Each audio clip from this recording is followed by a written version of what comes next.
La ley universal de la locomoción no puede fallar en este momento. Pessoal, a pergunta desse debate vocês, como eu, acharam a pergunta sensacional: como sanear empresas estatais?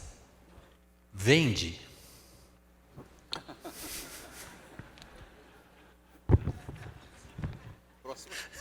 Próxima.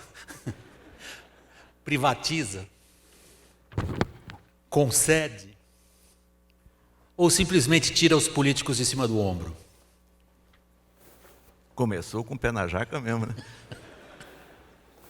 Não, em relação à Petrobras, e eu acho que possivelmente se aplica em relação ao Banco do Brasil também, eu tenho uma visão muito clara de que não é desejo da sociedade brasileira, dos brasileiros, que sequer se discuta o tema de privatização.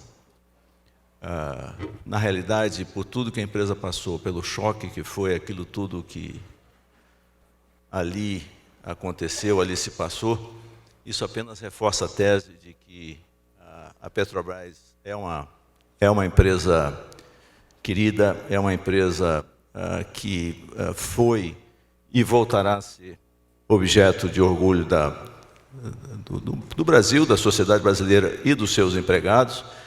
Então, eu acho que a solução realmente pode ser resumida em duas palavras: gestão sem interferência.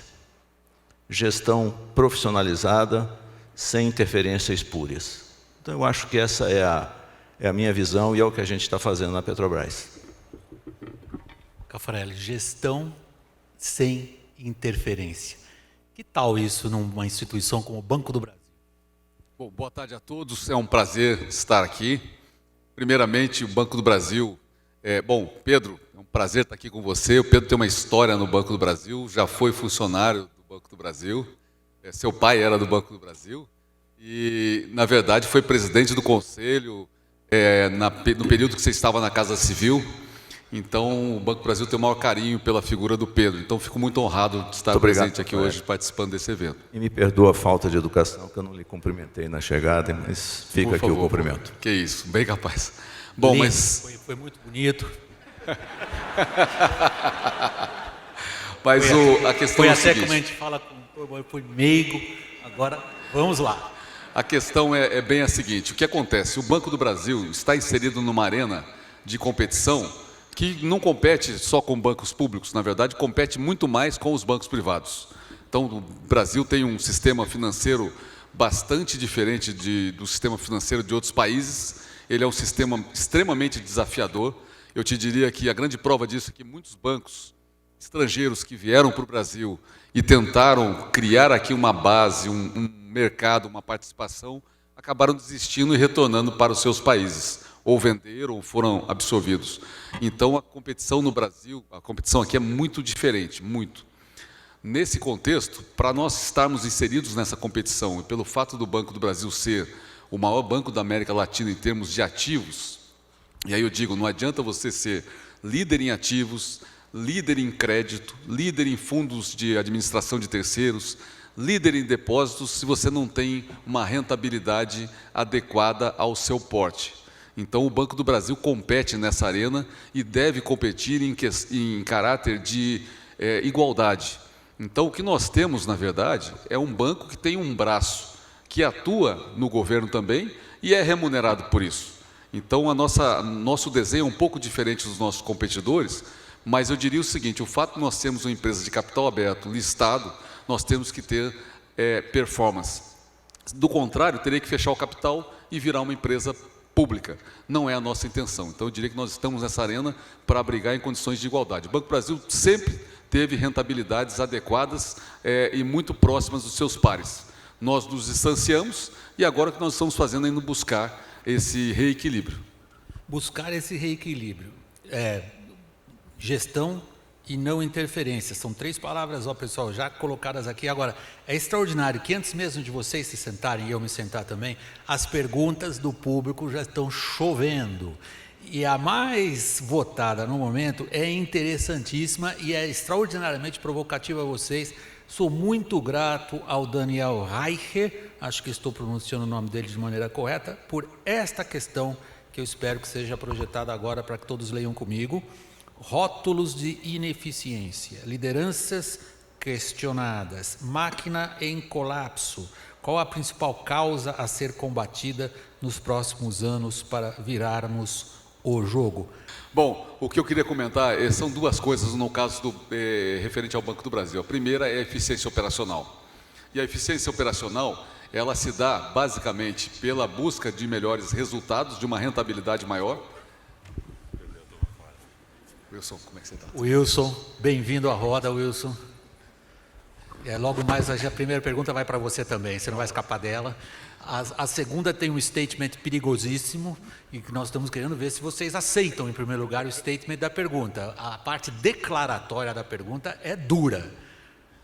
Máquina que não funciona, rótulo de ineficiência, falta de resultados, como virar o jogo? Não sei se você aceita o declaratório da pergunta. Em primeiro lugar, o Caffarelli está se dedicando a ela. Olá. Bom, com relação então à questão, o foco principal é a eficiência operacional. Eficiência operacional significa você poder aumentar a sua rentabilidade. No sistema bancário brasileiro, em média, a rentabilidade vem, 60% vem do crédito, 30% vem de serviços e 10% vem de tesouraria, de depósitos, etc. O que eu diria é que essa relação não vai ficar assim para sempre. Nós estamos acompanhando agora uma mudança, né, a transformação digital. Ela acontece em todos os segmentos, mas acontece muito mais no segmento bancário. Então, os bancos hoje têm, além da concorrência entre os bancos, você tem a concorrência de empresas não bancárias. São as fintechs, blockchains, você vê uma Amazon, uma Google, vindo com soluções de pagamentos que até então eram atribuições dos bancos.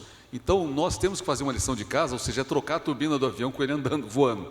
Porque você tem que olhar para dentro de casa, atacar as suas ineficiências, que são muitas, mas, ao mesmo tempo, você tem que se adaptar a uma realidade nova, que eu diria que todas as soluções de serviços, como eu falei, não vai ficar nessa situação de 60-30. Serviços bancários vão aumentar sobremaneira. Só que você vai ter muito mais competidores juntos com você. Então, se você não se adequar a essa realidade rapidamente, você tem chance de perder, sim, um espaço grande para empresas não bancárias, não financeiras, atuando no sistema financeiro. Nós anunciamos, vocês devem ter acompanhado, encerrou na sexta-feira, nós fizemos um programa de incentivo à aposentadoria, a exemplo do que a Petrobras fez também. Nós tivemos 9.409 funcionários que aderiram a esse processo. Isso nos ajuda justamente porque, na reestruturação que nós fizemos, nós cortamos 9.300 vagas, então, coincidência ou não, acabou ajudando a fazer um pouco desse equilíbrio. O fato é que o banco tinha 109 mil funcionários e vai passar a ter 99 mil a partir de agora. A folha de pagamento dos funcionários, ela representava 60% dos custos administrativos. E essa relação é uma relação que ela precisa estar mais equilibrada entre outras despesas e custos administrativos. Então, o foco hoje, respondendo, é gestão. O foco gestão. Ele passou ao largo do declaratório, bem treinado para lidar com vocês que fazem perguntas. Wilson, o que se faz para sanear uma empresa estatal vende? Olha, o caminho é semelhante ao que o Paulo acabou de colocar para o Banco do Brasil. Nós temos muito mais empregados ou mais empregados do que nós precisamos efetivamente. No caso, eu diria assim, o caminho é semelhante porque nós também temos 45% do quadro da Eletrobras de pessoas que já podem se aposentar ou já estão aposentadas. Então, o caminho é utilizar os planos de incentivo à aposentadoria. Nós estamos, nesse momento aqui, fechando um plano para ser lançado nesse mês de dezembro. Pra você ter uma ideia, William, nós temos lá na Eletrobras algo como 23 mil empregados. Nós já apresentamos um plano ao mercado, onde nós pretendemos vir de 23 para 13 mil. E a saída é privatização de distribuidoras. Nós acabamos de privatizar uma na semana retrasada. Foi a primeira privatização do governo Temer, super bem sucedida, com 28% de ágio. Temos mais 6 distribuidoras para privatizar.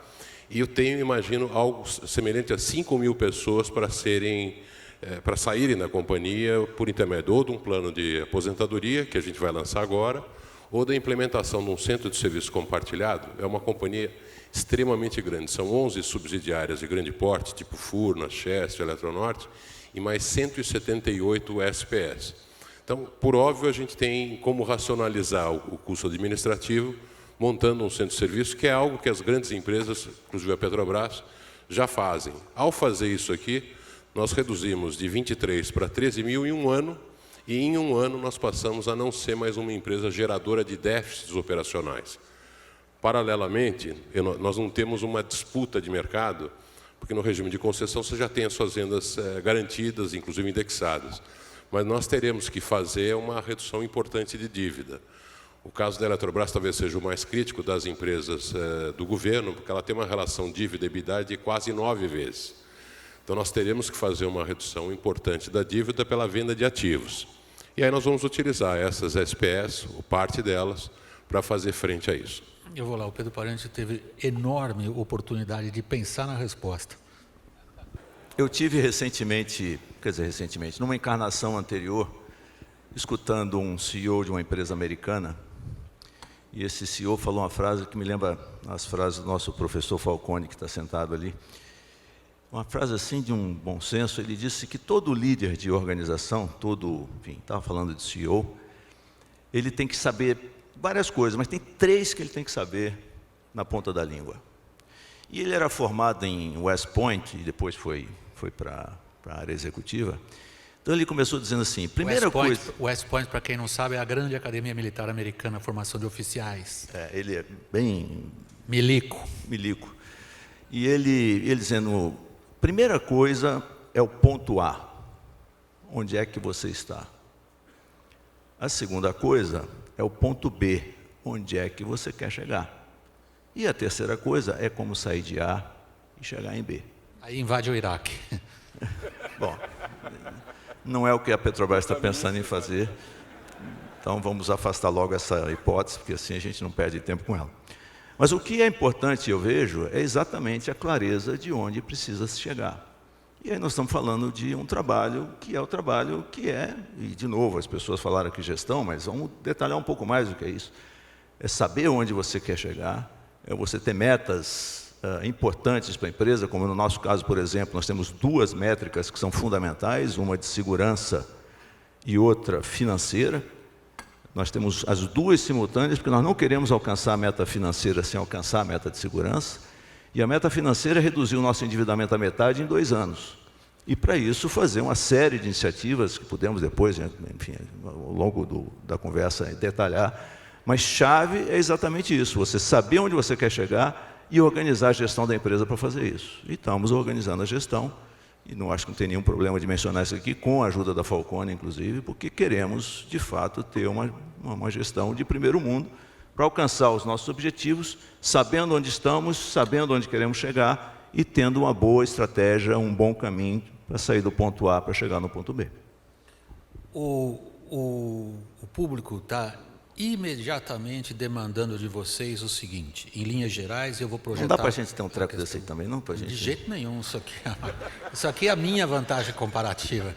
E eu aqui tento, arrogantemente, ser a voz do público. Não posso fazer isso de maneira arrogante, porque a voz do público é muito maior que a minha. Agora, o que eu tento é traduzir, e evidentemente, que eu tenho essa ajuda fantástica disso aqui que eu queria levar para a Globo News, mas não levaram porque é muito caro. O Falcone tem dinheiro para pagar isso, a Globo News, infelizmente, não. Isso aqui é fantástico para colocar o público, integrar o público na discussão e pautar a discussão em boa parte. Neste debate em particular, o que esse pessoal está fazendo por mim, eu tinha que devolver a minha contratação, porque estão me facilitando a vida de tal maneira. Olhe só esta pergunta, porque tudo que vocês falaram até agora caiu num certo ceticismo de vocês aqui, plateia. O ceticismo de vocês é o seguinte, traduzido aqui. Olhem lá a pergunta. Como presidentes de grandes empresas, como vocês acreditam que possam criar uma cultura de gente com alta performance, meritocrática, mesmo com estabilidade de emprego? Em outras palavras, senhores, o que o público demanda de vocês é realmente a quadratura do círculo, o ovo de Colombo. Como é que vocês saem de uma cultura de empresa estatal, que na declaração daquela pergunta anterior que vocês elegantemente deixaram para lá,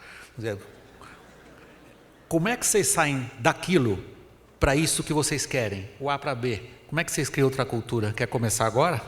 Começo, não tem problema. A pergunta, eu tenho certeza, ela revela um sonho que é provavelmente dos 3 dirigentes que estão aqui, que é ter uma cultura de alta performance. E nesse trabalho que a gente está fazendo na Petrobras, a gente está trabalhando também com a ajuda de uma importante organização que lida com os temas culturais.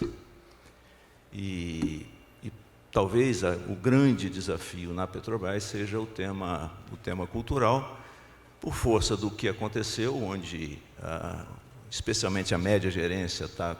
Quer dizer, o gerente numa empresa estatal já tem preocupações de tomar decisão, porque todos os incentivos são para não tomar decisão. Tá certo? O que acontece? É muito mais arriscado tomar decisão no setor público do que não tomar decisão. Os incentivos são exatamente os opostos, porque não tem meritocracia e porque tem, vamos botar entre aspas, estabilidade. Então, de fato, a pergunta coloca um desafio extremamente importante. Agora, é importante deixar claro que empresas, sociedades de economia mista, como são as 3 aqui, não existe estabilidade, existe uma dificuldade maior para você demitir, mas não existe estabilidade. O que existe é que há certas condições pelas quais você pode demitir. Uma delas sendo performance. Você pode demitir por performance. E qual é o grande problema que existia? E você soma uma terceira característica, que é o paternalismo.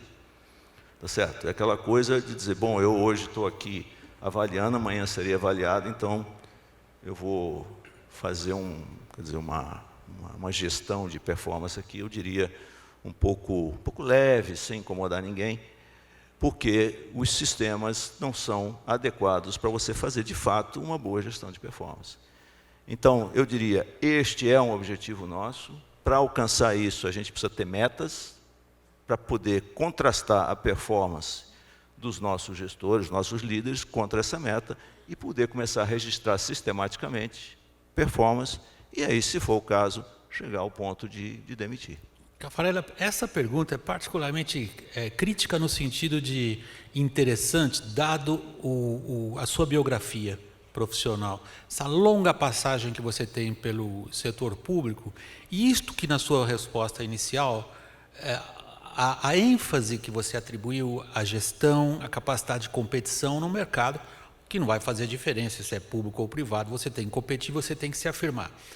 E a pergunta, esta última, ela tem ali um lado cruel, ela estabelece como ponto de partida uma contradição quase insuperável entre meritocracia e estabilidade. Não existe meritocracia com estabilidade, a estabilidade não favorece a meritocracia. Na linguagem do ambiente do qual eu venho, que é o ambiente de uma redação de televisão, a gente costuma falar assim, o Pedro Parente conhece que ele andou nessa área também. Quando não está funcionando, você demite o Sentinela de Piracicaba, o Arauto de Arapiraca, vira New York Times na hora. Qual é a sua resposta à aparente exclusão entre meritocracia e estabilidade no emprego? Tá, deixa eu comentar primeiro o seguinte, eu fiquei 2 anos e meio fora do Banco do Brasil, sendo 1 ano no governo federal, no Ministério da Fazenda, e fiquei 1 ano e meio na Companhia Siderúrgica Nacional, na CSN. E tive uma grata surpresa, porque no governo, quando se falava em competência, em demandas atendidas, justamente capacidade de entrega, se falava em Banco do Brasil. E na iniciativa privada, eu tive a oportunidade de receber todos os bancos nacionais, bancos estrangeiros, bancos de investimentos, bancos comerciais, e o Banco do Brasil não deixava a desejar nas demandas que nós fazíamos ao banco. Então, isso é um ponto que eu queria registrar aqui primeiramente. Segundo ponto, nós temos sim, como o Pedro bem disse, que valorizar muito, e por que não dizer que ela tem que ser um ponto exclusivo, que é a meritocracia. Quer dizer, você acabar com o apadrinhamento. O banco tem um detalhe, o funcionário do banco, quando entra no banco, ele tem um salário muito baixo. O salário dele, na verdade, muda conforme os cargos que ele vai ocupando. Então, a gente não pode demitir, mas a gente pode tirar ele do cargo. Eu acho que esse é um ponto que, se você acompanhar a performance de uma forma sistemática, registrando, e você acabar um pouco com essa história do paternalismo, do protecionismo, você consegue mudar. Porque, como você comentou, eu agora troquei 11 diretores do banco na chegada. Nós temos 27 diretores, nós trocamos 11 e rodiziamos 5. Quer dizer, é uma maneira da organização entender que, digamos assim, a questão mudou. Ou seja, tem uma expectativa, uma espera de uma performance e de um comprometimento das pessoas. Wilson, meritocracia versus estabilidade no emprego de uma estatal.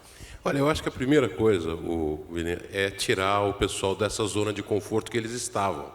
E que, diga-se de passagem, não estavam lá porque eles demandaram. Estavam lá porque ficou assim.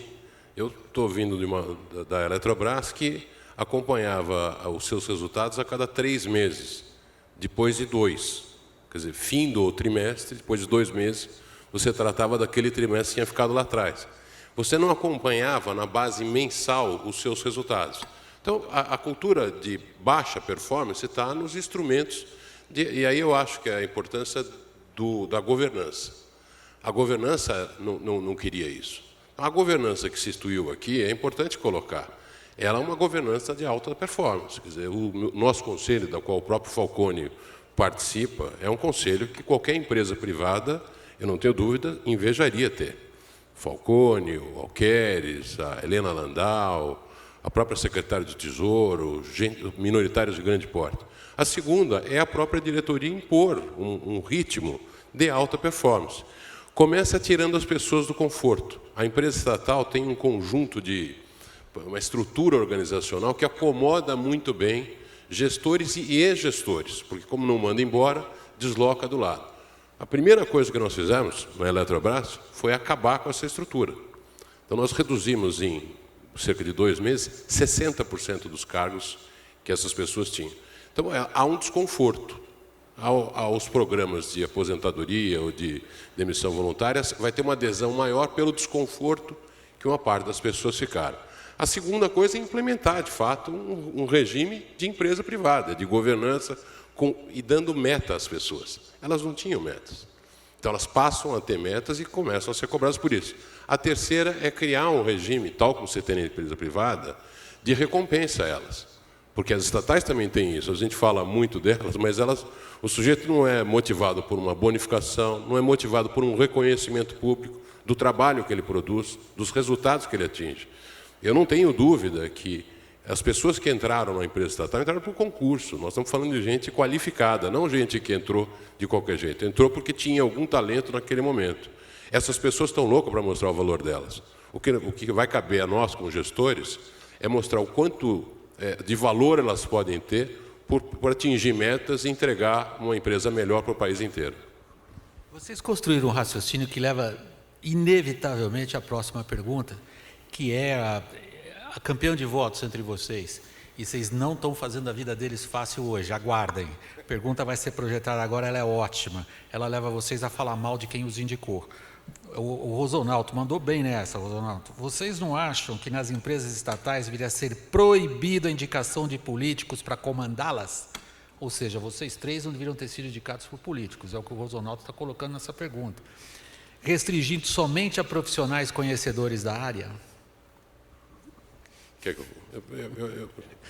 Não, eu... Ah, tá, eu mando?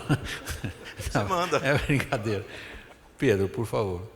A pergunta é extraordinariamente capciosa. Deve ser proibida a indicação de políticos para comandá-las. Então, veja que não é a indicação de políticos, que você fez um comentário aí que você deu a entender que nós estaríamos fora porque nós fomos indicados por políticos. Eu fiz a brincadeira com vocês, dizendo o Rosonaldo, autor da pergunta, no fundo está querendo que vocês falem mal de quem os indicou. Tá porque certo. A pergunta é o seguinte: dirigentes deveriam ou não ser indicados por políticos? A declaração da pergunta é: vocês não acham que não deveriam ser indicados por políticos? Olha, eu acho que aqui tem duas questões que são importantes e eu vou na literalidade da pergunta para dizer: eu acho que não tem que ter político comandando empresa estatal. Não tem que ter político. Ponto. A maneira que você colocou, você acha que é possível ter políticos indicando para ocupar posições? Essa foi a estatal? pergunta feita. Tá. Então, veja bem. O que nós temos que levar em consideração é que, em qualquer empresa, quem indica os gestores são os sócios controladores. Tá certo? Então, não tem hipótese do governo federal não indicar quem são os gestores do Banco do Brasil, da Eletrobras e da Petrobras. A questão-chave é saber qual é a qualificação das pessoas que estão sendo indicadas.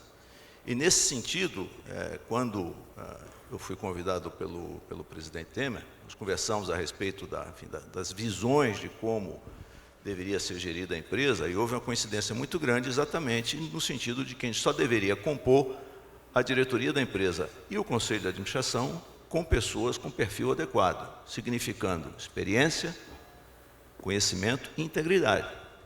Tá certo? Depois isso veio a ser consolidado numa lei. Começou com uma medida provisória, depois é lei. Hoje a lei estabelece requisitos que são muito claros com relação a quem pode ser indicado para conselhos e para diretoria executiva de empresas estatais. Tá certo? Então, a pergunta é dizer o seguinte, a resposta é simples, não dá para o governo federal não indicar os gestores das empresas que estão aqui em cima. Agora, precisa indicar quem tenha condições de fazer gestão, porque senão está indicando errado e contrariamente à lei. Caffarelli e Wilson, mesma pergunta. Eu concordo totalmente com o Pedro. O que eu acho que a lei das estatais, agora recém-publicada, nesse aspecto de você evitar qualquer indicação de político, isso também é importante. Eu não falo pelo Banco do Brasil, porque, como eu falei, o Banco do Brasil, a gente tem uma linha muito parecida com a Petrobras, no sentido de que o Banco do Brasil é definido pelo Conselho de Administração, do qual a União é o acionista majoritário. Mas o que eu comento é que, com o advento da lei das estatais, que foi aprovada esse ano, eu diria o seguinte, fica muito mais difícil para os políticos fazerem indicações de pessoas que não tenham condições técnicas para operarem, para atuar em algum tipo de empresa do governo federal. Eu acho que isso é um grande avanço. Falo no geral, quando eu falo em empresa aberta, eu sou mais enfático ainda, porque o Banco do Brasil está no novo mercado, participa de capital aberto, quer dizer, então você não tem hoje, o mercado vai te cobrar isso, os analistas vão te cobrar isso, os investidores vão te cobrar isso. Então, acredito que a gente tem que caminhar cada vez mais para esse lado da profissionalização. E o próprio governo, a gente sente também essa preocupação. Hoje, a gente tem uma atuação muito forte junto com o Ministério da Fazenda, onde no preenchimento desses cargos, a gente observa com muito rigor qualquer tipo de, digamos, qual é a atribuição que determinada pessoa tem para exercer tal cargo. Eu acho que esse é um ponto que a gente consegue, na verdade, avançar no sentido de que a empresa tem que ter pessoas qualificadas para poderem atuar. Eu entendi até agora, Wilson, a resposta sua também. Não sei se vocês entenderam também assim. Evitar que esferas políticas nomeiem presidentes das estatais ou os principais dirigentes das estatais é quase impossível, porque, afinal de contas, é o majoritário. O que depende é qual é o governo que nomeia, Wilson. Então, mas eu acho que aqui tem esse avanço dessa lei parece ser pequeno, mas é grande. Quer dizer, políticos ocupavam a nossa posição no passado. Políticos não podem mais, nem parente de político, de sindicato, etc. Então, a lei já estabeleceu todas as restrições para quem vai. Talvez o que eu acho que a gente possa contribuir a mais no nosso caso, são empresas de Estado em Bolsa, aqui em Nova York. Quer dizer, existem uns pré-requisitos eu diria assim, na governança que a gente poderia aperfeiçoar. Então, o nosso conselho tem se detido nisso. Quer dizer, um legado desse conselho é deixar um conjunto de pré-requisitos que, eu não digo que dificulte a vida dos políticos do Estado para indicá-la, mas que coloque as pessoas mais qualificadas em função de um perfil que é requerido por elas. Veja, todas as empresas que nós estamos falando aqui são bilionárias, são muito grandes. Quer dizer, ela dá certo ou ela dá errado pode ser uma grande diferença para o governo que está apontando. Então, eu acho que colocar essa piscina, a água dessa piscina mais funda, para que eles tenham que tomar cuidado com isso, respeitando que são empresas listadas em bolsa e em acordo com a lei, vai ser uma contribuição importante. Eu acho que a gente já está nesse primeiro movimento, nós três aqui, mas eu acho que os conselhos dela, junto com o governo, podem aperfeiçoar ainda mais. Estão nesse caminho, o nosso está trabalhando nisso. Eu acho que tem uma questão aqui, William, que a gente hoje observa, e no caso da Petrobras eu tenho que fazer justiça ao fato de que essa gestão profissionalizada não começou quando eu cheguei lá. Ela começou na gestão anterior, tá certo? Com o ex-presidente Bendini e com o conselho, que é presidido pelo professor Nelson Cavalcante, que é um conselho também dos sonhos assim de empresas pela qualificação dos seus membros. Mas eu acho que por trás desta pergunta tem uma questão para mim que é mais estrutural e mais que realmente é extremamente relevante, que é o fato de que o que garante que depois, numa mudança de governo, ainda que pessoas com as devidas qualificações, elas sejam indicadas e possam dar um direcionamento diferente, colocar entre aspas, da profissionalização que se busca fazer nessas empresas que estão aqui representadas hoje em dia. Então, essa é uma questão que é muito, muito relevante e preocupante, porque no fundo, o que nós estamos falando aqui é de instituições, e não instituições enquanto organizações, mas instituições enquanto regras estabelecidas e cumpridas com regularidade, tá certo? E com isso construindo um constrangimento para que se afronte essas regras e, portanto, isso segue no leito correto. 2 anos serão suficientes para isso? Quem é que sabe? É difícil.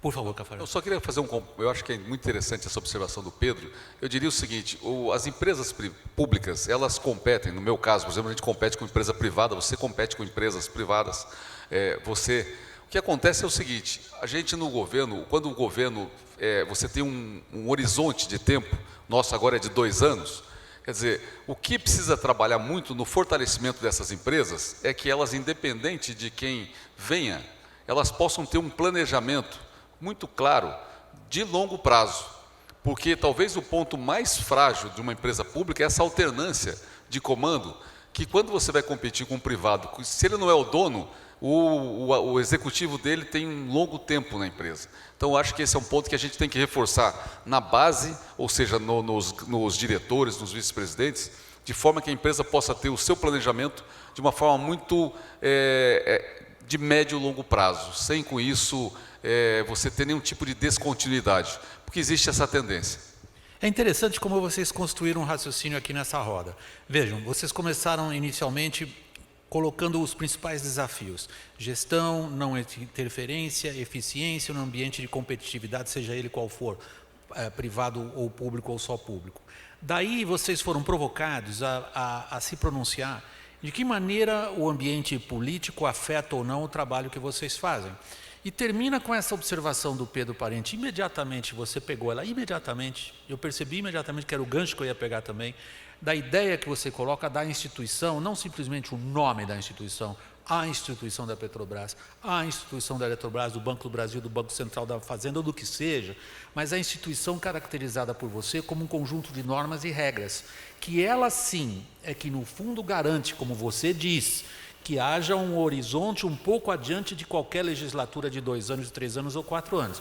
Agora vejam, a pergunta que tem mais votos no momento vai exatamente na linha do que vocês estão falando. Ela foi dirigida especificamente a você, Pedro, mas eu acho que ela cabe aos 3. Eu gostaria de projetar a pergunta, leiam comigo. Pedro, você liderou um ministério, uma empresa privada e uma empresa pública. O que me interessa particularmente na questão, André, desculpe, o autor da questão aparece ali também, o André, é o seguinte: quais são os maiores desafios culturais para a execução do que vocês estão falando? O que vocês estão propondo não é simplesmente um choque de gestão, não é um ajuste de orçamentos, de investimentos ou de controle de despesas, não é motivar as pessoas dessa ou daquela maneira, mas essa tua última colocação ela é essencial. O que vocês estão dizendo é que para o saneamento de empresas estatais necessita-se uma cultura. Quais são os principais desafios? Quer começar? Bom, eu acho que o principal desafio é de fato, você colocá-la dentro de uma gestão que tenha metas. O tema da cultura, eu acho que as pessoas, quando não têm, eu sempre falo assim, motivar é dar motivos, né? Cabe a gente dar os motivos para que as pessoas se mobilizem. Se você não fizer isso, elas fazem o que elas já estavam fazendo. Eu não acredito que tudo que eu encontrei na Eletrobras não é na direção de não fazer.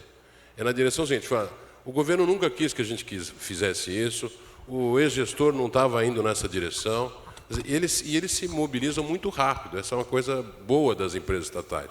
É gente muito inteligente, muito qualificada, que consegue se mobilizar rápido. Eu acho que o maior desafio, sinceramente, nesse momento, é a gente ter programas de remuneração semelhantes à iniciativa privada. Eu acho que isso aqui falta nessas empresas, para o bem e para o mal.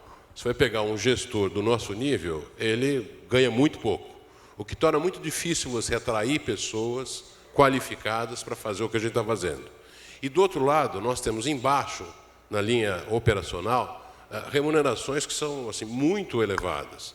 Então, a gente também deveria tirar isso. Há uma remuneração por tempo de serviço, por incorporação de tempo que você fica numa função qualificada, etc. Então, aí eu acho que o tema cultural é remover isso.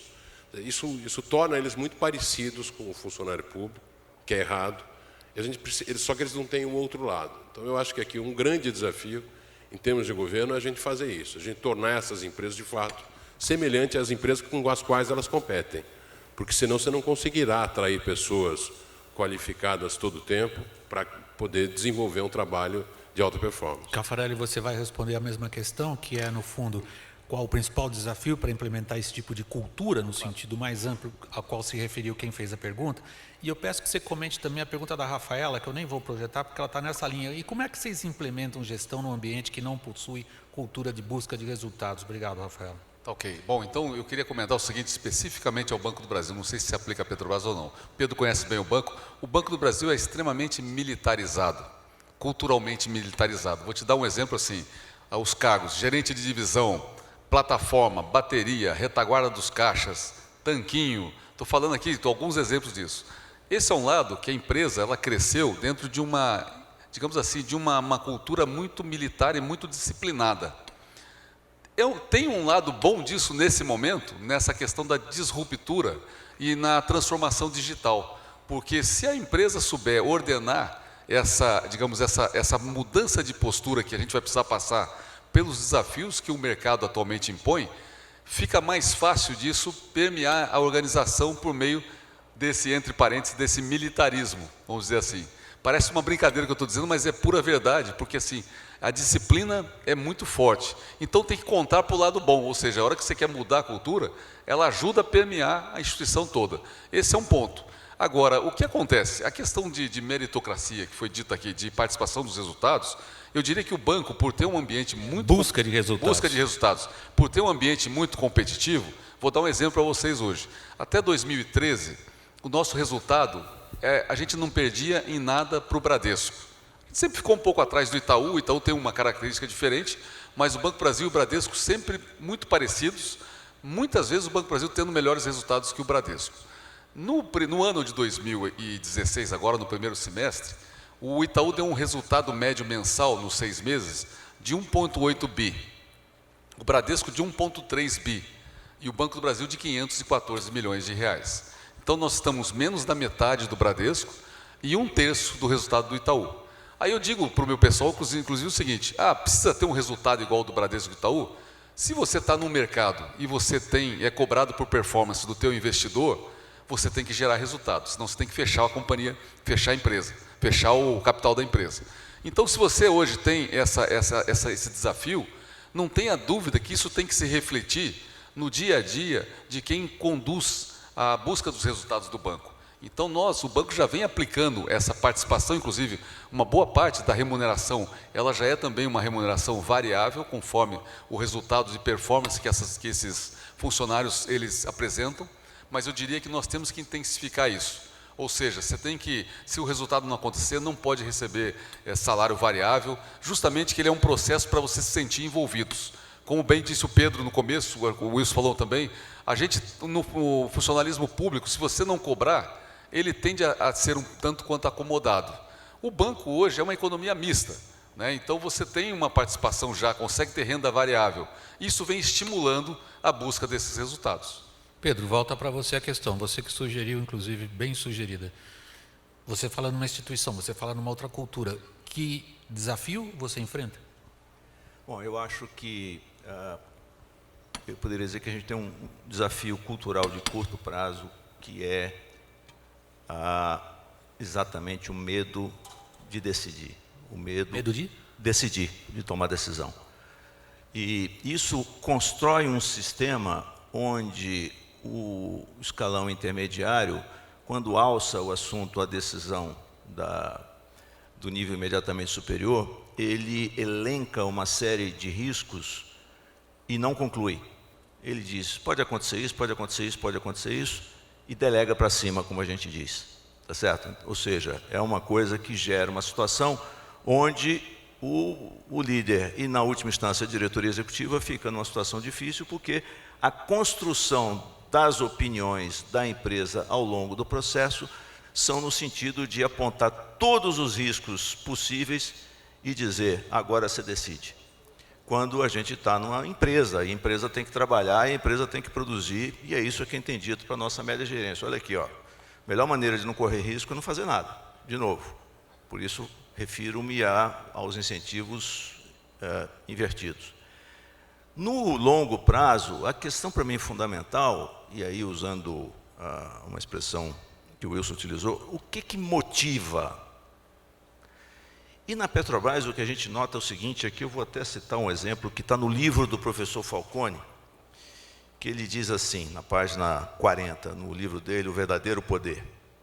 A Petrobras somente alcançava 100 metros de profundidade em águas oceânicas com a utilização de mergulhadores no passado. A Shell, nessa época, já alcançava 300 metros. Foi então que o engenheiro José Paulo da Silveira, que muitos aqui conhecem, é um profissional de primeira grandeza, lançou um desafio à sua equipe. O Brasil tem possibilidades de ter petróleo em águas profundas. Gente, a nossa meta é alcançar 1.500 metros. Hoje, nós alcançamos cerca de 5 mil metros, 2.500 a 3.000 metros de lâmina d'água, mais 5 mil metros de poço. Nós perfuramos 7.000, 8.000, 9... Alguma interferência, espera aí. Tem o pessoal numa mesa ótima que chama House, que eu estou vendo aqui. Tudo ok com o microfone? Agora o meu, tudo ok? Okay. Alô? Ok. Então, a motivação, no caso, você vê, a motivação técnica na Petrobras é extraordinária. A grande questão é a motivação para a performance econômica e financeira. Então, construir essa visão dessa motivação, tá certo? E da relevância que isso tem para uma empresa que é de capital aberto, que tem acionistas, a Petrobras sempre teve uma visão de bem comum, né? De realmente dizer o seguinte, olha, se eu descubro petróleo, eu estou atendendo o meu objetivo legal.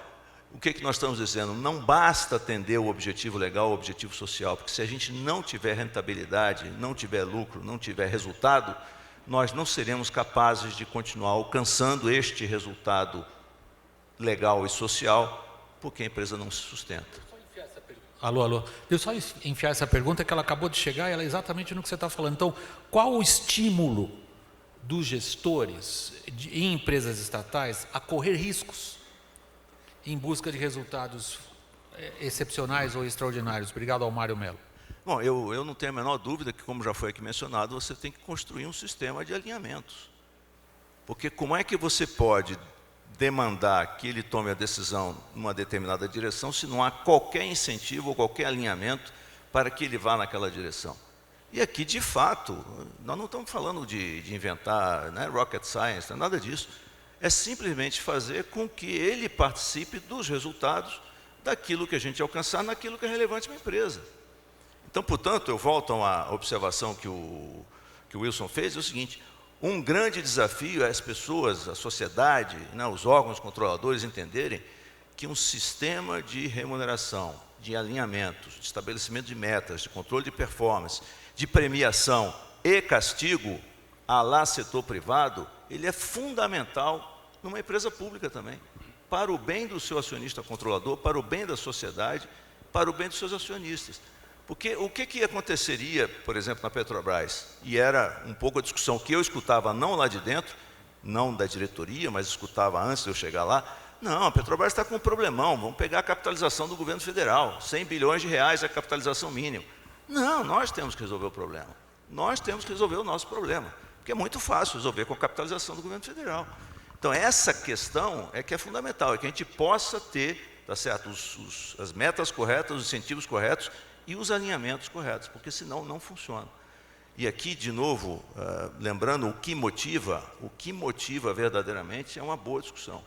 E eu concordo 100% com o meu guru que está ali sentado, que o que motiva é metas desafiadoras. Isso é que motiva.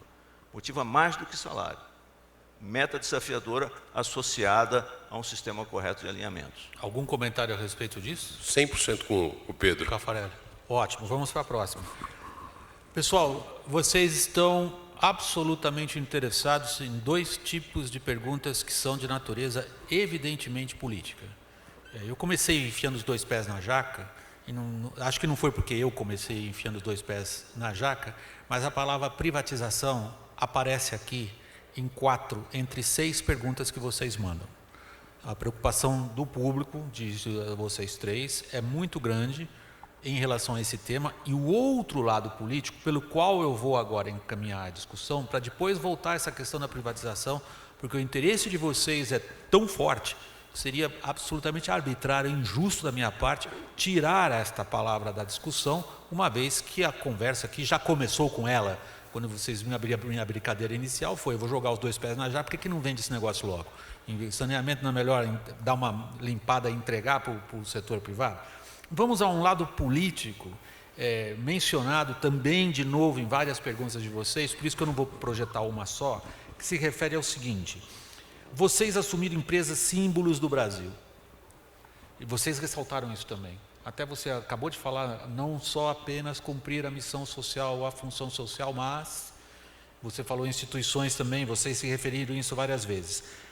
Como tocar empresas estatais com esse turbilhão político? Qual é o impacto da recessão e da crise política na gestão que vocês têm dessas 3 empresas? E voltando a um ponto que você mencionou, Caffarelli, bateu no público o que você disse. Temos a necessidade de estabelecer planejamentos que vão mais além do que o tempo político. Quer começar a responder? Posso sim. Eu entendo que, na prática, o que está acontecendo hoje esse processo ele vem para ficar, né? Quer dizer, essa crise ela é muito diferente do que foram as crises anteriores. Se você pegar a crise de 2009, a gente demorou 4 trimestres para sair. Se você pegar as 2 outras crises, 4, 5 trimestres. Nessa crise atual, nós já estamos em 20 trimestres. Então, a recuperação do Brasil ela vai se dar num processo tão, digamos, mais vagaroso do que foi a recuperação dos passados. Com um agravante, William. Em 2009, nós tivemos a sorte de ter uma migração de 50 milhões de brasileiros da classe D e E para a classe C e vieram consumindo tudo que tinha pela frente. Aquilo ali fez com que o Brasil fosse o último país a entrar na crise e o primeiro a sair dela lá em 2010. Então, esse processo agora, ele é diferente. Além da gente estar vivendo o que eu chamo da ressaca do consumo, porque muitas famílias estão endividadas hoje, isso reflete na questão da inadimplência, na questão da restrição de compras, e a demanda no mercado interno ela caiu praticamente pela metade. Você pegar o setor siderúrgico, caiu pela metade. O setor linha branca caiu pela metade. Então, o que vai ter que se fazer agora é acreditar que essas medidas que estão sendo tomadas, elas tenham um reflexo e esperar que a demanda comece a retornar. Agora, na minha opinião, concomitantemente à demanda interna, o Brasil vai ter que ter 2 frentes bastante importantes, na minha opinião, que é a questão da infraestrutura brasileira, que a gente tem projetos maravilhosos para fazer. Eu acho que o desenho desses projetos, eles têm que ter começo, meio e fim. Você tem que trazer confiança para o negócio. O Brasil perderam a confiança na gente, porque nós mudávamos de regras no meio do caminho. Então, você não tem no mundo melhor país que o Brasil para investir em infraestrutura hoje. Você tem um pipeline aí que envolve óleo e gás, rodovias, ferrovias, portos, aeroportos, mineração, energia, saneamento, que passa de 1,5 trilhão de reais. Acontece que para você poder trazer capital para isso, trazer investimento para isso, você tem que ter projetos robustos, premissas adequadas, premissas que se concretizem, projetos que tenham começo, meio e fim.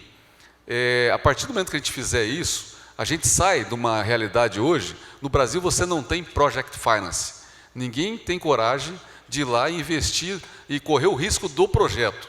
Você vai correr o risco do sponsor, de quem está propondo aquele projeto. Então, para a gente sair esse corporate finance para um project finance, exige confiança.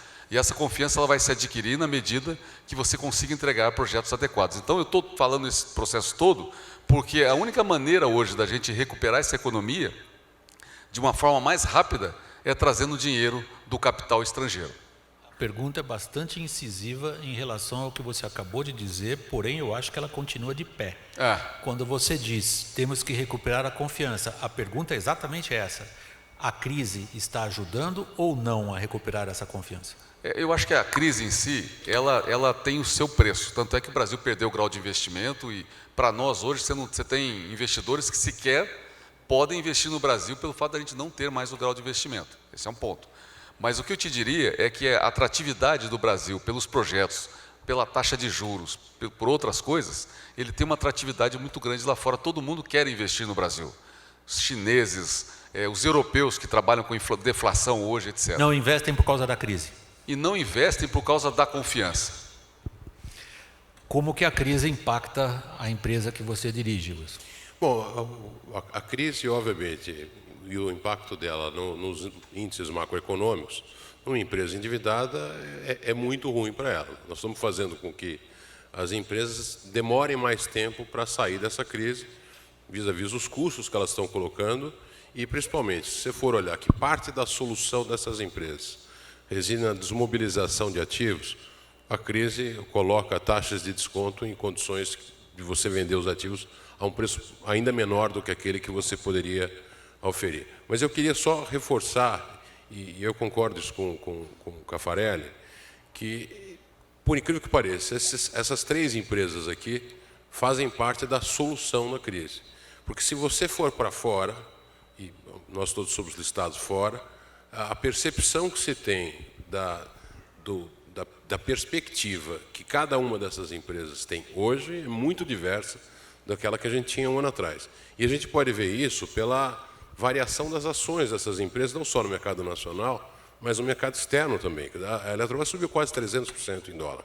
Então, há uma perspectiva de que aquilo que tem que ser feito será feito. E eu acho que, olhando um pouco da demanda que a gente tem por infraestrutura, e nós todos somos ligados a isso, ele nos financia, eu acho que uma parte da solução da crise, que é atrair investimento, que está sendo percebido. Se a Bolsa está precificando positivamente, no que está sendo feito por essas empresas, o mercado está alinhado. Então, é mais fácil de você tomar recursos e investir em projetos de infraestrutura, eu na área de energia, o Pedro também, financiado não só pelo capital nacional, mas pelo capital externo também. Eu acho que nós somos parte da solução para a crise e, obviamente, acho que a gente já está trabalhando nisso, mas muito mais pode ser feito. Só lembrar, a área de energia, nesses últimos 4 meses, o valor de mercado dessas empresas foi de 120 bilhões a mais. Foi isso que se criou de valor só por sair daquele ambiente de total falta de perspectiva para um ambiente de perspectiva. Nós não estamos sendo nem extraordinariamente criativos, porque os problemas eram muito claros. Assim. A solução é semelhante para cada um de nós. Eu acho que a gente pode fazer mais. Né? Evidentemente, talvez a solução dada pelas empresas, naquilo que elas já estão fazendo, concluir obras, nós devíamos para todo mundo. A Eletrobras devia na geração, na transmissão e na distribuição. 4 meses depois, ela não deve nada para ninguém. É o restabelecimento de um ambiente de confiança com o fornecedor, com o financiador, com os próprios impostos que elas tinham lá para pagar. Eu acho que esse é o começo. Né? Se o pessoal se mirar naquilo que a gente tem que fazer, eu acho que a gente tem uma parte da saída. Pedro, a pergunta é ótima. De que maneira a crise impacta a gestão que você está querendo levar adiante? E ainda para você ainda tem uma pimentinha de uma outra pergunta que veio aqui. Você tem certeza que não vai acontecer outra passadinha? Você está misturando duas coisas. Não, mas é que o público, desculpa, é o público, não tem nada a ver com isso. Isso eu chamaria de uma resposta abaixo da linha. Bom, em primeiro lugar, o tema da crise. Vamos falar da macroeconomia. No meu modo de ver, sem dúvida nenhuma, a situação que a gente vive hoje está piorando o ambiente de negócio, especialmente a expectativa e a digamos assim, a confiança do investidor no país. Em que pese todas as questões que o Caffarelli coloca corretamente, a gente não pode fechar os olhos a isso. O tema para mim fundamental é que nós temos tanta coisa para fazer, que o que nós temos que fazer é deixar a crise do lado de fora. Não dá para ficar perdendo tempo discutindo a crise se a gente tem o programa que nós temos e que nós temos que cumprir. Então, no meu modo de ver, é o seguinte, olha, foco, lembra do ponto A, ponto B? É o ponto B. Foco no ponto B, nós temos que chegar lá. Nós temos que entregar isso, nós precisamos baixar a dívida da empresa à metade. Precisamos cumprir a nossa meta de segurança. Então, para mim, fundamental realmente, é que a gente não deixe a crise entrar para dentro da sua empresa, no sentido de ficar perdendo tempo discutindo a crise, o que vai acontecer. Tem foco, cara, você tem que chegar lá e tem que cumprir o seu programa. E para isso a gente está trabalhando e eu digo com tranquilidade, não perdemos tempo na discussão, seja na diretoria executiva, seja no conselho, a não ser, obviamente, em conversas paralelas, mas sobre tá certo, o que a crise está afetando a gente agora. A gente tem que entregar o que a gente se comprometeu a fazer.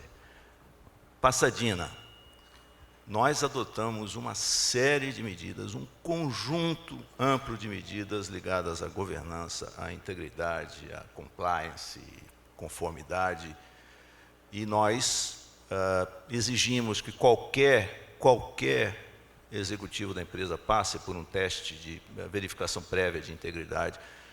Todas as medidas necessárias foram adotadas. Agora, como dizem os próprios procuradores, tem coisas que são impossíveis de detectar com os meios que uma empresa detém. Por exemplo, quando existe a negociata fora da empresa, tá certo? Isso você só detecta com delação, com escuta, tá certo? Que foi o processo que aconteceu. E ainda bem que está acontecendo e que aconteceu e tomara vá até o fim, tá certo? Porque isto foi importantíssimo para a Petrobras. Então, dizer o seguinte, não vai acontecer outra Passadina, é muito mais difícil de acontecer, tá certo? Agora, se as coisas vêm com a intencionalidade que vieram, no caso da Petrobras, onde, como de novo dizem os procuradores, não mais do que 10 executivos da Petrobras estão sendo executados, estão sendo processados no âmbito da Lava Jato. Eu também talvez penso tenha assim, sido um ato falho,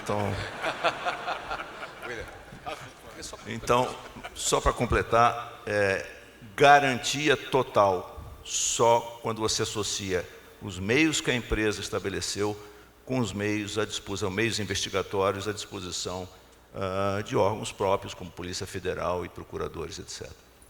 O Caffarelli, você me pediu a palavra, eu só pedi que ao responder a mesma pergunta, você, por favor, leve em consideração também uma outra pergunta que está exatamente no que eles estão falando, confiança, ambiente político, como recuperar a confiança com a Lava Jato, trazendo a todo momento novidades envolvendo políticos, mas executivos também. Obrigado ao Marco. Tá, eu primeiro queria comentar assim, da importância que a gente tem, esse movimento que está acontecendo da questão fiscal. Então, é óbvio que a confiança ela vai ser um reflexo da questão fiscal. Amanhã a gente tem aí provavelmente a votação do teto, né, de gastos, a segunda etapa do Senado, que concluiria esse processo e seria um passo fantástico na busca de um equilíbrio fiscal. Fiquei um ano lá na Fazenda, o que acontece? O governo arrecada 1,3 trilhão, gasta 200 bilhões com estados e municípios, sobra 1,100. Do 1,100 você pode escolher, você tem um rombo esse ano de 170 e um para o ano que vem de 139. Você pode escolher de onde é que você pode tirar o dinheiro, ou vai tirar da educação, ou da saúde, ou da segurança, ou da previdência, ou da máquina administrativa, ou de investimento. Quer dizer, então, sobra sempre o quê? Ou é a educação e saúde, ou é investimento. Quando você precisa trabalhar na questão do enxugamento da máquina, que isso também vai ser trabalhado a partir de agora. E a reforma previdenciária também, que ela não deixa de ser, talvez, o ponto de maior gasto desse processo todo. Então, eu acredito que esse ponto que está se tomando com relação à PEC 241, e me parece um ponto muito simples, mas que, assim, nunca teve nessa história, desde a Constituição, uma emenda constitucional, que pudesse ter uma velocidade como está tendo agora para resolver isso. E vai ser o passo inicial para que as coisas se ajeitem. Quer dizer, então, a hora que você consegue resolver o fiscal, certamente as coisas começam a acontecer. Aí vai depender depois da questão como é que a Selic vai reduzir, como é que vai ser a demanda do mercado interno e assim por diante. A segunda pergunta era com relação à questão como é que é a confiança com a Lava Jato. Pois bem, eu entendo que esse processo da Lava Jato, ele está tendo uma inflexão no país com relação a valores. Eu tenho a impressão que a partir desse resultado da Lava Jato, um executivo vai pensar 10 vezes antes de fazer qualquer coisa fora de uma conduta ética. Então, nós estamos tendo um avanço com isso. O próprio político também vai ter essa consequência. Então, a Lava Jato, ela vem, de certa maneira, para ter uma inflexão, de forma que o Brasil certamente não será mais o mesmo. Agora, é uma questão cultural que a gente tem que administrar e tem que enfrentar. E, acima de tudo, tem que saber quem é que a gente elege para nos representar nos escalões legislativos, executivos e assim por diante. Pessoal, eu tenho mais 15 minutos de debate, eu reservei esses 15 minutos para a seguinte questão. Eu vou projetar a questão, é só explicar para vocês três aqui como é que funciona. O pessoal que vai fazendo as questões, lê as questões que outros estão fazendo e vota. Eventualmente ele não vai escrever de novo a mesma questão, ele vota. Tem uma aqui que é a campeã de votos o tempo inteiro. Ela não perde para ninguém, ela tem sozinha o dobro da segundo lugar. Vamos ver a questão. Eu queria que projetasse ela, ative, apertei aqui de novo. Vejam só. Todas as medidas apresentadas para aprimorar e recuperar as empresas culminam em melhorar a gestão, tornando-a profissional. Por que então não privatizar? Perguntou a Roberta. Não é a única questão com a palavra privatizar, de alguma maneira ali no meio. Tem outras que vão mais ou menos na mesma direção. Uma duvida um pouquinho. Ela pergunta assim: vocês acham que dá certo privatizar num ambiente tão regulado e dependente de outorgas? Mas tem mais uma pergunta.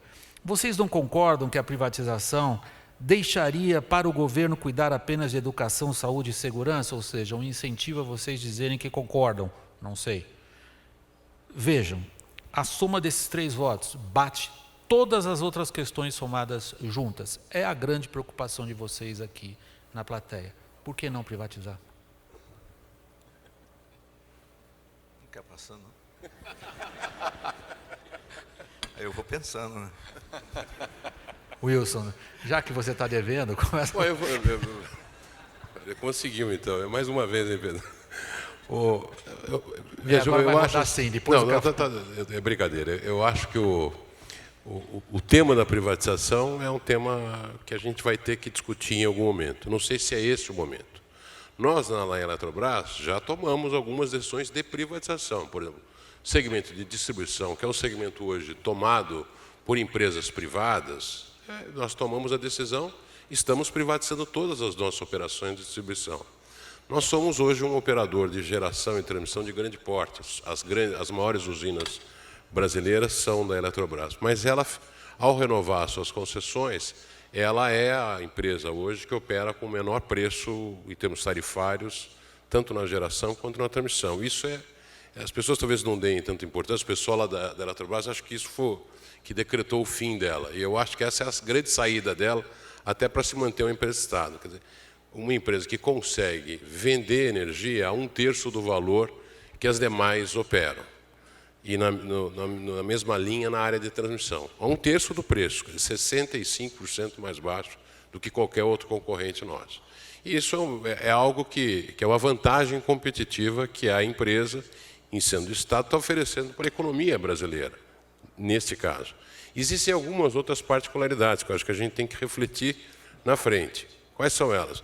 Relação binacional. Nós somos um país que deveria liderar a América Latina em algum movimento, e no caso de energia elétrica, existe uma complementariedade entre os países, seja de fontes que outros países têm e nós não temos, seja da própria hidrologia, chuvas, regime complementar de chuvas, etc. Há muito o que se otimizar. Você ter uma empresa de Estado fazendo a relação binacional ou a interligação intercontinental, é algo que você vai fazer no âmbito de um conjunto de acordos diplomáticos, etc. E é que é fundamental você ter uma empresa para poder fazer isso direito. E acho que tem algumas relações que a gente pode se orgulhar. Nós temos uma usina entre o Brasil e o Paraguai, que produz 25% da energia que nós consumimos hoje num preço extremamente baixo. Nós já temos hoje ligação com o Uruguai e com a Argentina. Nós estamos agora trabalhando numa ligação que envolve as Guianas até com o estado de Roraima. Então, existem ações importantes para que a gente possa, dizer, maximizar a relação do Estado brasileiro, na sua influência, eu diria assim, na América Latina. Nós temos constitucionalmente eu diria assim, a obrigação de desenvolvimento nuclear. Então, são algumas particularidades que eu diria que, neste momento, eu não abriria mão delas, porque isso pode ser uma vantagem. A contrapartida para a gente pensar sempre qual é? As maiores empresas do mundo de energia, algumas que estão vindo para cá agora, tipo chinesas, francesas, são todas estatais. Quer dizer, aí nós temos que olhar se a gente quer trocar o nosso Estado tomando conta deste ativo estratégico, e eu estou qualificando, é o ativo capaz de produzir energia barata para o povo brasileiro, é o ativo capaz de interligar a nossa América Latina, de operar e manter as nossas usinas nucleares, ou nós queremos terceirizar isso para um outro Estado, porque nós não estamos falando de privatizar para uma empresa privada, nestes casos aqui, que são as empresas que têm comprado ativos brasileiros.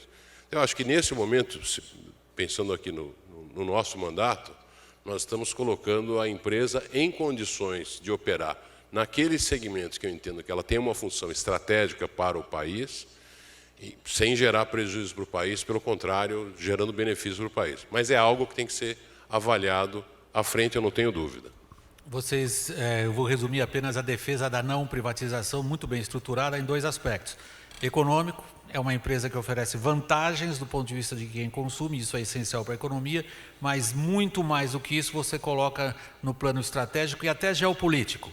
Estratégico como política de Estado, porque só uma empresa que o Estado tem uma visão de política externa pode ajudar a cumpri-la, e geopolítico porque o nosso espaço não estatal será ocupado por outros que são entes estatais que não obedecem ao que nós achamos que pode ser. Foi a sua defesa da não privatização. Você vai defender a privatização ou a não privatização do Banco do Brasil? Eu vou falar sobre o Banco do Brasil. O que eu queria dizer é o seguinte: primeiro, você tem que analisar o aspecto de que o Banco do Brasil hoje, ele não é uma empresa pública. Ele é uma sociedade de economia mista e tem uma participação do capital de investidor privado de 45%. Então eu diria que o Banco do Brasil é quase uma empresa privada, ok? Nós temos acionistas minoritários no nosso conselho de administração, extremamente atuantes, que defendem de uma forma fervorosa o acionista minoritário, o que é muito bom para uma empresa. Esse é o primeiro ponto. Corroborando com o que o Wilson está comentando, eu queria dizer o seguinte: o sistema financeiro no Brasil, ele é atípico, porque você não tem em lugar nenhum do mundo um sistema financeiro igual ao Brasil. Você tem uma concentração na mão de 4 grandes bancos, 5 grandes bancos, 90% do sistema financeiro está na mão de 5 grandes bancos. Se o governo não tiver representantes nesse grupo, você pode correr um risco, sim, no futuro, de você perder um pouco digamos assim, do controle do sistema do mercado com relação a preços de tarifas, preços de taxa de juros e assim por diante.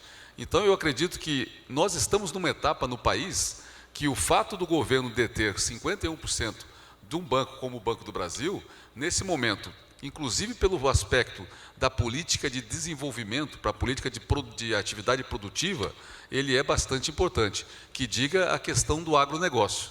Eu diria que a gente tem hoje 60% do agronegócio brasileiro, nós somos bem remunerados por isso, dá resultado, a inadimplência é mínima. E o Banco do Brasil talvez seja o banco que melhor desempenho tenha na questão do agronegócio. Então eu diria que são etapas. Para esse momento hoje, eu diria que o desenho como está, ele é um desenho interessante, até porque o foco principal dos bancos hoje, não só do Banco do Brasil, mas de todos eles, é você atingir um nível de capital, o capital principal, nas bases de Basileia, convivendo com um regime aqui no país, digamos, com o regulador aqui no país, tem algumas outras coisas junto com Basileia, que é o caso do depósito compulsório, que é o caso, o que a gente brinca muito, que é o caso que a gente chama de jabuticabas, né? É o caso do provisionamento de uma dívida antecipada. Você provisiona quando você contrata a dívida e não quando você gera o evento da inadimplência. Então, num mundo mais complexo no futuro, isso tudo vai ser muito complicado você ser banco. Tanto é que no Brasil vai ser os bancos que vão ficar digamos, na competição, são os bancos grandes, já são os bancos grandes hoje. Então é importante você ter sim uma participação do governo dentro desse aspecto para você regular, também ajudar a regular o setor financeiro. A defesa dele na não privatização, se eu estou traduzindo corretamente, não é a não privatização, porque nem se aplica. Em primeiro lugar, você derrubou essa afirmação inicial. Você vai um ponto adiante dizendo, o mercado onde o Banco do Brasil atua é um mercado de uma característica muito peculiar. Porque ao mesmo tempo ele depende de escala, ele depende de regulação internacional e ele depende de políticas de governo que tragam a ele exatamente o tipo de clientela que nem sempre quem não for grande ou nem se adequar a isso pode ser. Então a pergunta na verdade está mal colocada, o desenho no hoje funciona, é o que você disse. Funciona, eu diria o seguinte, a gente não pode ser binário, você não pode ter todas as empresas do setor financeiro públicas, mas na minha opinião você também não pode ter todas as empresas do setor financeiro privado. Você tirou o maniqueísmo da questão, foi isso que você fez basicamente. Exato. Pedro, quando se fala de privatização, nenhuma outra questão provoca paixões tão exacerbadas quando se coloca a Petrobras nessa pergunta. Você ouviu a roda, teve um tempo de enorme conforto, agora tirando você do conforto, a preocupação evidente da plateia é por que não privatiza? Bom, eu diria que tem algumas questões aqui que são importantes. Em primeiro lugar, o fato de ser uma empresa estatal não decreta que ela seja mal gerida. O que decreta uma empresa ser mal gerida, especialmente no caso estatal, é a imaturidade dos seus controladores. E aqui eu vou dar o exemplo da Noruega. Uma das melhores empresas de óleo e gás do mundo chama-se Statoil, e tem o nome de Statoil, não é à toa. Ela é de propriedade do governo norueguês. Só que o CEO dessa empresa é escolhido por um headhunter. Então, você começa a sentir como é que eles fazem lá. Quando eles começaram a discutir o que eles fariam com o resultado dos recursos do Mar do Norte, e aquilo começou a gerar um resultado que, como ela era estatal, virava a receita do governo, começou a gerar um resultado extraordinário, o que eles fizeram? A gente vai se acostumar a um nível de gastos que um dia acaba, portanto, vamos pensar o que a gente vai fazer com esse dinheiro. Constituíram um fundo que hoje, se não é o maior fundo soberano do mundo, é um dos maiores. Tem quase $1 trilhão dentro desse fundo. Outra observação, proibidos de investir em empresas dentro da Noruega. Eles podem até investir em capital norueguês fora da Noruega, porque aquilo ali é uma visão também de gestão de risco. O que eles querem é que aquele resultado daquele fundo possa produzir, possa ser utilizado pelo Estado nos anos de vacas magras, como está acontecendo agora. Eles têm um percentual máximo do fundo que eles podem tirar cada ano, e é um percentual que é mais ou menos calibrado com o resultado real do fundo. Ou seja, eles nunca consomem o principal do fundo. Então, essa para mim é uma questão importante. Eu diria o seguinte, o fato de ser estatal não decreta a gestão ineficiente de uma empresa. O que sim decreta é a maturidade dos controladores. A segunda questão você colocou quando você fez a pergunta na sua última observação. Nada desperta mais paixão quando se discute, mesmo entre essas duas outras empresas aqui que também despertam paixão, mas paixão mesmo é quando se começa a falar de eventual privatização da Petrobras. Como é que a gente vai fazer esse discurso agora quando a empresa tem uma dívida de $120 bilhões? Como é que eu vou desviar o foco do nosso trabalho, eu falei desse foco, tá certo? Para uma questão, tá certo? Que vai realmente virar um negócio de paixão que vai tirar completamente a gente do foco. Não posso nem pensar nisso. Não vou pensar nisso. E a terceira, na verdade são 4, a terceira observação é, não acredito que ainda que esta plateia aqui seja majoritariamente a favor da privatização, pela quantidade de votos que você relatou, que ela seja uma boa amostra da sociedade brasileira. Eu não acho que ela é. A sociedade brasileira não quer privatizar a Petrobras. Essa é a minha visão. E a isso se associa a minha última observação Não foi a missão que eu recebi. E eu pensei muito antes de aceitar essa posição. Eu vou lá para fazer o que precisa ser feito e da maneira certa. E neste momento não é a melhor coisa a fazer, não é a coisa certa falar de privatização da Petrobras. Eu acho extraordinariamente enriquecedor. Estou terminando o debate, eu queria saber se vocês estão satisfeitos com as respostas. Vejam só. Elas excluem a questão da privatização nas 3 grandes empresas aqui representadas, ou porque elas oferecem uma vantagem competitiva em termos econômicos para quem consome e são essenciais do ponto de vista estratégico do planejamento de um Estado geopolítico, ou nem sequer se aplica, porque o ambiente no qual a empresa opera, ele é muito mais sofisticado do que o maniqueísmo privado ou estatal, ou, e é essencial a sua observação, porque você diz como CEO da maior empresa brasileira, você não está sentado onde você está para fazer algo que você não reconhece como sendo uma prioridade da sociedade. Se a sociedade um dia, de alguma maneira, se manifestar a esse respeito, é uma outra missão, não a que você está cumprindo agora. Além do que, por analogia, quando você diz uma estatal não é sinônimo de ineficiência, você está dizendo uma empresa privada também não é sinônimo de eficiência. Eu não sei se vocês estão satisfeitos com as respostas. Pessoal, então, muito obrigado em nome dos participantes.